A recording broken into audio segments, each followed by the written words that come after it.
नमस्कार, जोहार। मैं पूनम और आप देख रहे हैं 24 झारखंड न्यूज। चलिए जानते हैं झारखंड के सुबह से लेकर शाम तक की तमाम बड़ी खबरों। हाईकोर्ट ने जेएसएससी सीजीएल रिजल्ट पर लगाई रोक। 22 जनवरी को होगी अगली सुनवाई। झारखंड हाईकोर्ट ने जेएसएससी सीजीएल 2023 की सुनवाई करते हुए याचिकाकर्ताओं को बड़ी राहत दी है। हाईकोर्ट ने जेएसएससी सीजीएल के परिणामों को प्रकाशित करने पर अगले आदेश तक रोक लगा दी है, लेकिन फिलहाल अभी डॉक्यूमेंट वेरिफिकेशन जारी रहेगा। जेएसएससी सीजीएल परीक्षा में हुए कथित पेपर लीक मामले में मंगलवार 17 दिसंबर को प्रकाश कुमार और अन्य की याचिका को लेकर हाईकोर्ट में सुनवाई हुई। इस दौरान chief justice MS Ramachandra Rao और जस्टिस दीपक रोशन की बेंच ने सुनवाई की। सुनवाई के दौरान हाईकोर्ट ने परीक्षा के परिणामों पर रोक लगा दी है। इसकी अगली सुनवाई 22 जनवरी होगी। याचिकाकर्ताओं का कहना है कि 21 और 22 सितंबर को झारखंड कर्मचारी चयन आयोग द्वारा आयोजित सीजीएल परीक्षा में धांधली हुई है। उन्होंने मांग की थी कि परीक्षा को रद्द कर इस मामले की सीबीआई से जांच कराई जाए। सभी तर्कों को सुनने के बाद फिलहाल हाईकोर्ट ने परीक्षा के रिजल्ट पर रोक लगा दी है, लेकिन डॉक्यूमेंट वेरिफिकेशन जारी रहेगा। अदालत ने कहा है कि जब तक कोर्ट आदेश नहीं देता तब तक रिजल्ट जारी न किया जाए। बता दें, कुछ दिनों पहले जेएसएससी ने डॉक्यूमेंट वेरिफिकेशन के लिए अभ्यर्थियों को सोमवार 16 दिसंबर से बुलाया था, लेकिन छात्र परीक्षा रद्द कराने की मांग पर अड़े थे। वहीं सरकार ने छात्रों को रोकने के लिए जेएसएससी कार्यालय को छावनी में तब्दील कर दिया था।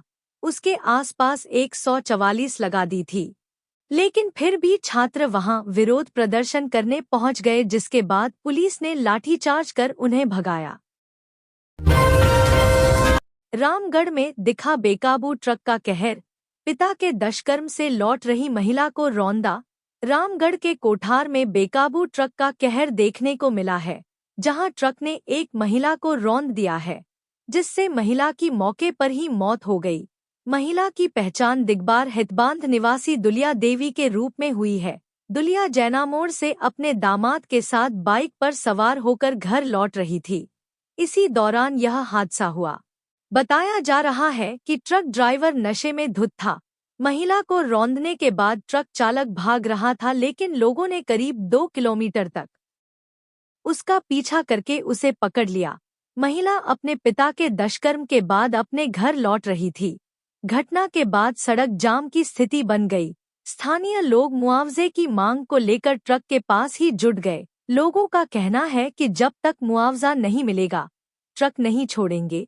मौके पर पहुंची पुलिस लोगों को समझाने में जुटी हुई है।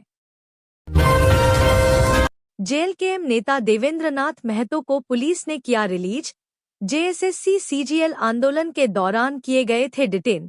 जेएसएससी सीजीएल रद्द आंदोलन में हिरासत में लिए गए जेएलकेएम नेता देवेंद्रनाथ महतो को पुलिस ने छोड़ दिया है। रांची कोतवाली थाना में बॉन्ड भरवाने के बाद देवेंद्र को छोड़ा गया है। बता दें कि सोमवार को हजारों की संख्या में छात्र जेएसएससी कार्यालय का घेराव करने पहुंचे थे, जहां छात्रों को कार्यालय से 1.5 किलोमीटर पीछे ही रोक दिया गया था।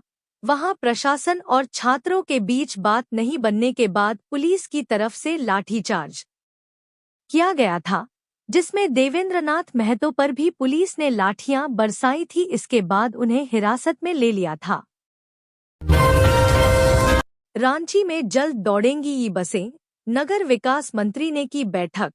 विधानसभा के पास 4 लेन सड़क निर्माण का प्रस्ताव रखा। नगर विकास एवं आवास मंत्री सुदिव्य कुमार ने राजधानी रांची को प्रदूषण मुक्त और व्यवस्थित बनाने के निर्देश दिए हैं। उन्होंने कहा कि शहर में हर हाल में ई बस का संचालन शुरू किया जाए, ताकि लोगों को हर 5 मिनट पर बस की सुविधा मिल सके। इससे लोग निजी वाहनों का कम उपयोग करेंगे, जिससे न सिर्फ प्रदूषण कम होगा बल्कि जाम की समस्या भी दूर होगी। मंत्री ने कहा कि पहले राजधानी को संवारा जाएगा, उसके बाद राज्य के अन्य शहरों के विकास पर ध्यान दिया जाएगा। विधानसभा के पास 4 लेन सड़क निर्माण का प्रस्ताव रखा गया है। प्रधान सचिव सुनील कुमार ने बताया कि यह 4 लेन धुरवा इलाके को रिंग रोड से जोड़ेगा। जिससे लोगों को आवागमन में सुविधा होगी। साथ ही रांची क्षेत्रीय विकास प्राधिकार को आसपास के क्षेत्रों के लिए भवन निर्माण नियमावली तैयार करने के निर्देश दिए गए हैं। बैठक में प्रधान सचिव सुनील कुमार ने जानकारी दी कि शहर में ई-बस और स्ट्रीट लाइट की समस्याओं का समाधान जल्द किया जाएगा। वर्ष 2013 में रांची में लो फ्लोर एसी बसें चलाने की योजना बनी थी, लेकिन टेंडर रद्द होने के बाद फाइल आगे नहीं बढ़ सकी। 2 साल पहले सरकार ने 244 नई सिटी बसों की खरीद को मंजूरी दी थी, जिसमें 200 डीजल बसें और 24 एसी इलेक्ट्रिक बसें शामिल थीं। अब इस योजना को तेजी से लागू किया जाएगा। झारखंड पुलिस बुधवार को सुलझाएगी जनता की समस्याएं। 23 जिलों में होगा जन शिकायत समाधान कार्यक्रम। झारखंड पुलिस राज्य के सभी जिलों में 18 दिसंबर को जन शिकायत समाधान कार्यक्रम आयोजित करेगी। इस कार्यक्रम का उद्देश्य आम जनता की समस्याओं को सुनकर उनका समाधान करना है। डीजीपी अनुराग गुप्ता के निर्देश पर इस कार्यक्रम की शुरुआत हुई है। कार्यक्रम के दौरान 18 प्रमुख मुद्दों पर जनता की शिकायतें सुनी जाएंगी और उनकी मदद की जाएगी। झारखंड पुलिस मुख्यालय ने इसकी मॉनिटरिंग के लिए 23 जिलों में आईजी, डीआईजी और कमांडेंट रैंक के अधिकारियों को तैनात किया है। कार्यक्रम के दिशा निर्देशों का सही पालन हो, शिकायतों का सही और समय पर समाधान हो, पुलिसकर्मियों के दुर्व्यवहार की शिकायतों पर कार्रवाई हो, पुलिस का व्यवहार जनता के प्रति सम्मानजनक हो। हालांकि राजधानी रांची में इस कार्यक्रम के लिए किसी अधिकारी की तैनाती नहीं की गई है। आदिवासी मुखिया के साथ बदसलूकी और छेड़छाड़ आरोप पारा शिक्षक पर लगा। गढ़वा जिले की एक मुखिया के साथ बदसलूकी और छेड़छाड़ का मामला सामने आया है। मामला भंडरिया प्रखंड के करचाली पंचायत का है। महिला मुखिया का नाम मोनिका खलखो है। छेड़छाड़ करने का आरोप नव प्राथमिक विद्यालय चिरैयाटांड के पारा शिक्षक हसनैन अंसारी पर लगा है। साथ ही यह भी आरोप है कि पारा शिक्षक ने सरकारी दस्तावेज फाड़कर फेंक दिया है। मुखिया ने आरोपी पारा शिक्षक पर भंडरिया थाना में शिकायत दर्ज कराई है। मुखिया मोनिका खलखो ने बताया कि विभागीय आदेश के आलोक में सोमवार को वे ग्रामीणों के साथ पंचायत भवन में विशेष ग्राम सभा कर रही थी। इसी दौरान वहां पारा शिक्षक पंचायत भवन पहुंचकर मुखिया पर नियम के विरोध में काम करने का दबाव बनाने लगा। इनकार करने पर मुखिया के साथ गाली गलौज, मारपीट के साथ छेड़छाड़ करने लगा। ग्राम सभा पंजी भी फाड़ कर फेंक दिया। इस दौरान वहां मौजूद लोगों ने मुखिया को बचाया। जब आरोपी पारा शिक्षक से इस संबंध में पूछा गया तो उन्होंने कहा कि उनके ऊपर लगाए गए आरोप पूरी तरह से गलत है। जानबूझकर उन्हें फंसाया जा रहा है। विपक्ष के विरोध के बीच लोकसभा में one nation one election bill पेश। लोकसभा और विधानसभा चुनाव एक साथ कराने संबंधी संविधान संशोधन विधेयक आज लोकसभा में पेश किया गया। संविधान 129वां संशोधन विधेयक 2024, जिसे एक राष्ट्र एक चुनाव विधेयक के रूप में जाना जाता है, इसे केंद्रीय कानून मंत्री अर्जुन-राम मेघवाल ने पेश किया। इसके साथ ही राज्यसभा में संविधान पर चर्चा जारी है। लोकसभा में एक देश एक चुनाव विधेयक पेश कर दिया गया है। केंद्रीय कानून मंत्री अर्जुन-राम मेघवाल ने विधेयक को सदन के पटल पर रखा। विपक्ष इस विधेयक का विरोध कर रहा है। विपक्ष ने विधेयक को असंवैधानिक बताते हुए इसे वापस लेने की मांग की। बता दें कि सितंबर में केंद्रीय कैबिनेट ने एक राष्ट्र एक चुनाव के प्रस्ताव को मंजूरी दी थी, जिसका मकसद लोकसभा और राज्य चुनाव एक साथ कराना है। सरकार के मुताबिक इस कदम से खर्चों में कमी आएगी, समय की बचत होगी और मतदान प्रक्रिया में तार्किक रुकावटें भी कम होंगी। सरकार का मानना है कि अलग अलग राज्य में अलग अलग समय पर चुनाव होने से सरकार अपने काम पर ध्यान नहीं दे पाती है। हर साल किसी न किसी राज्य में चुनाव या उपचुनाव होता रहता है। जनता को भी उतना समय नहीं मिल पाता जितना उन्हें मिलना चाहिए। साथ ही हर साल चुनाव होने के कारण सरकार का खर्चा भी बढ़ जाता है। इन्हीं सबको ध्यान में रखते हुए यह बिल पास किया जा रहा है। लोहरदगा में 90 दिनों तक चलाया जाएगा कानूनी जागरूकता कार्यक्रम। झारखंड के लोहरदगा जिले में 90 दिनों तक पीएलवी के माध्यम से कानूनी जागरूकता कार्यक्रम चलाया जाएगा। इसे लेकर डालसाकी से जागरूकता प्रशिक्षण कार्यक्रम आयोजित कर जेल के सभी पीएलवी को कानून के बारे में जानकारी देकर प्रशिक्षण दिया गया। इस दौरान जिला विधिक सेवा प्राधिकार के सचिव राजेश कुमार ने बताया कि लोहरदगा जिला में घर घर पीएलवी जाकर जन जागरूकता कार्यक्रम चलाने का काम करेंगे। इसके साथ ही स्कूलों के सहयोग से प्रभात फेरी, स्थानीय भाषा में विधिक जानकारी, विधिक प्रदर्शनी, सेंट एससी ओबीसी सीनियर सिटीजन व महिलाओं के लिए विधिक सहायता और जागरूकता कार्यक्रम का आयोजन किया जाएगा। बताया गया कि आउटरीच कार्यक्रम के दौरान चिल्ड्रेन डिसेबिलिटीज पर भी कार्य करना होगा। इसे लेकर स्कूलों में कानूनी एंगल पर वाद विवाद कार्यक्रम का आयोजन होगा। बता दें कि डीएलएसए सचिव राजेश कुमार ने कहा कि पिछड़े इलाकों को भी प्राथमिकता दी जाएगी। इंस्पेक्टर और एसआई को हाईकोर्ट ने सुनाई 1 महीने जेल की सजा। रांची के युवक ने की थी ये शिकायत।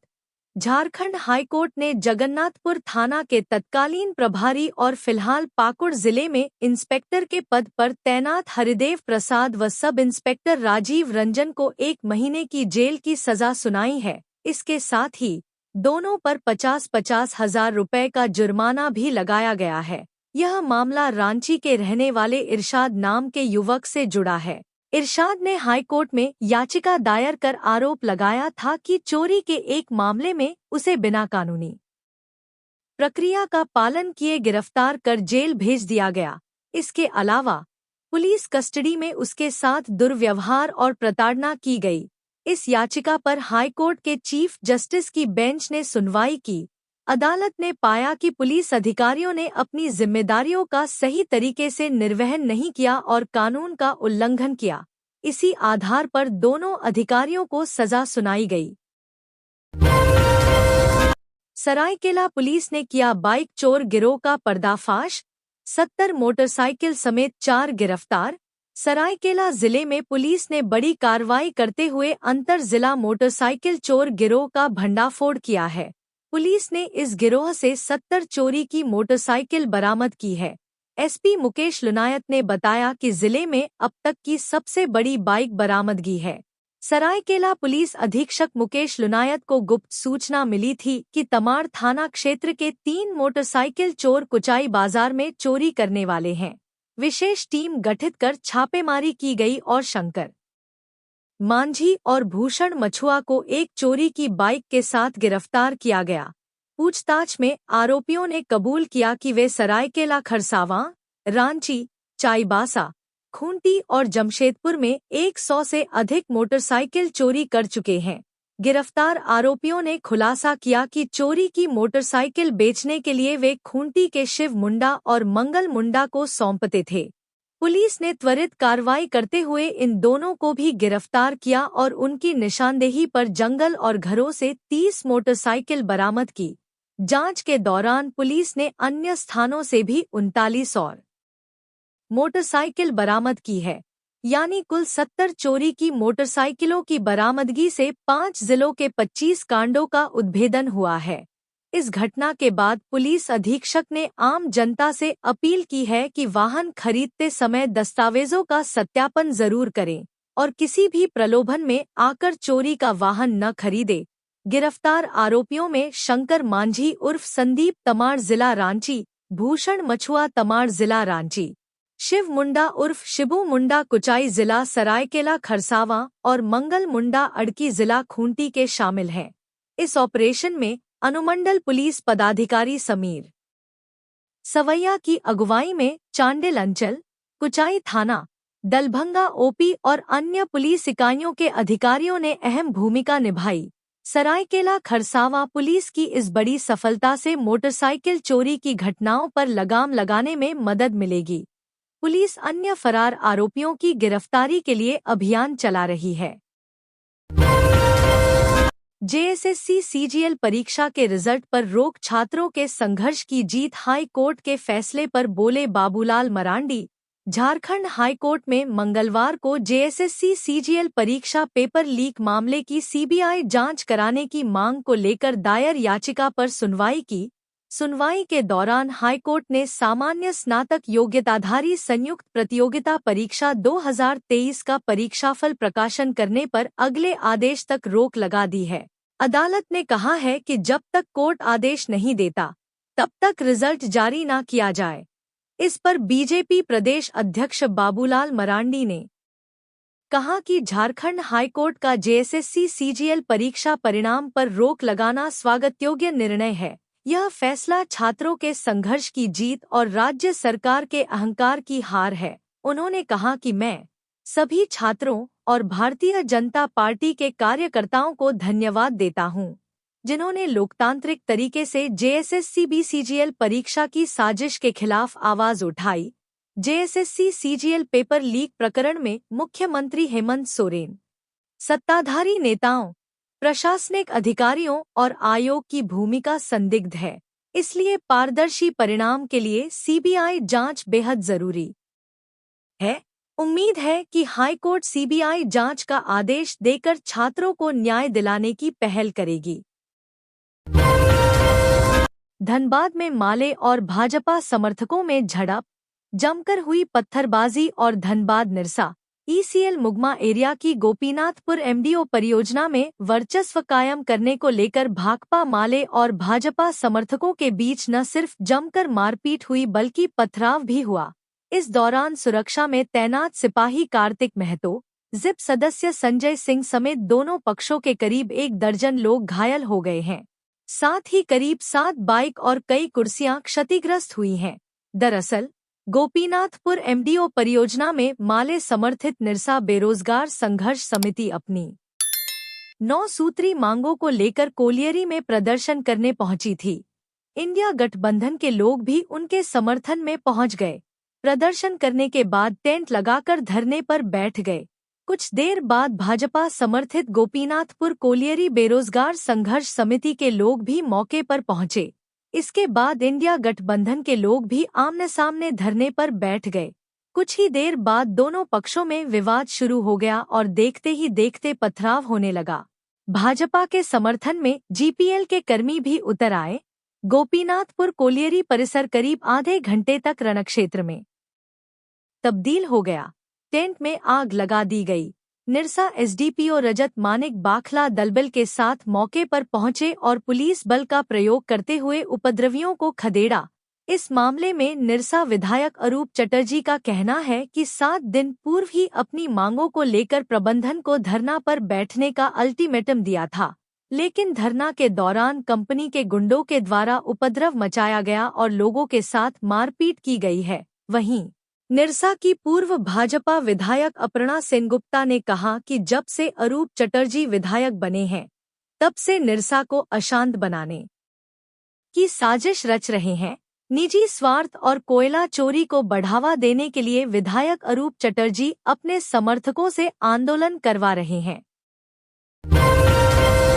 झारखंड के कई जिलों में पावर कट और लो वोल्टेज की समस्या से मिलेगी राहत। बिजली विभाग ने किया ये काम। रांचीवासियों को अब बिजली की संकट से राहत मिल सकती है। दरअसल लोहरदगा लातेहार 220-132 केवी ग्रिड सबस्टेशन और लोहरदगा 220 केवी डबल संचरण लाइन सोमवार से आरंभ हो गई। इन्हें नेशनल ग्रिड से भी जोड़ दिया गया है। वहीं लातेहार ग्रिड को चंदवा स्थित नेशनल ग्रिड से जोड़ा गया है। इससे लोहरदगा में 24 घंटे बिजली आपूर्ति हो सकेगी। इस सबस्टेशन को नेशनल ग्रिड को जोड़ देने से रांची, लोहरदगा में अबाधित बिजली मिलेगी। ऊर्जा संचरण निगम लिमिटेड के एमडी के वर्मा ने बताया कि लोहरदगा ग्रिड के बन जाने से पूरे लोहरदगा के साथ साथ गुमला और सिमडेगा की भी बिजली आपूर्ति की जा रही है। इस ग्रिड के बन जाने से लो वोल्टेज की समस्या का समाधान हुआ है।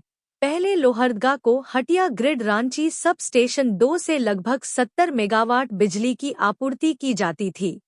220-132 केवी लोहरदगा ग्रिड के आरंभ होने के बाद हटिया ग्रिड सबस्टेशन 2 का ट्रांसफार्मर लोड लगभग कम हो गया है, जिसका फायदा रांची सहित अन्य क्षेत्रों में मिलेगा। चतरा में गृह सचिव और डीजीपी की समीक्षा बैठक आज। 34 थाना प्रभारियों से कामकाज की रिपोर्ट लेंगे। झारखंड के गृह सचिव वंदना डाडेल और डीजीपी अनुराग गुप्ता आज चतरा पहुंचे। यहां जिला मुख्यालय में विधि व्यवस्था को लेकर समीक्षा बैठक आयोजित की गई। इस बैठक में रांची, चतरा, हजारीबाग और लातेहार जिले के 34 थाना प्रभारियों से उनके काम का ब्यौरा लिया जाएगा। बैठक में संगठित अपराध और कारोबारियों को धमकी जैसे मामलों की गहन समीक्षा होगी। टॉप 10 आपराधिक मामलों पर फोकस किया जाएगा। इसमें जेल में बंद शातिर अपराधियों जैसे विकास तिवारी, अमन साहू और अमन श्रीवास्तव गिरोह की गतिविधियों पर रोक लगाने के उपायों की समीक्षा की जाएगी। अधिकारियों से पूछा जाएगा कि धमकी भरे कॉल करने वालों के खिलाफ प्राथमिकी दर्ज हुई या नहीं, अपराधियों के खिलाफ कुर्की की कार्रवाई हो रही है या नहीं और उनके डोजियर तैयार किए जा रहे हैं या नहीं।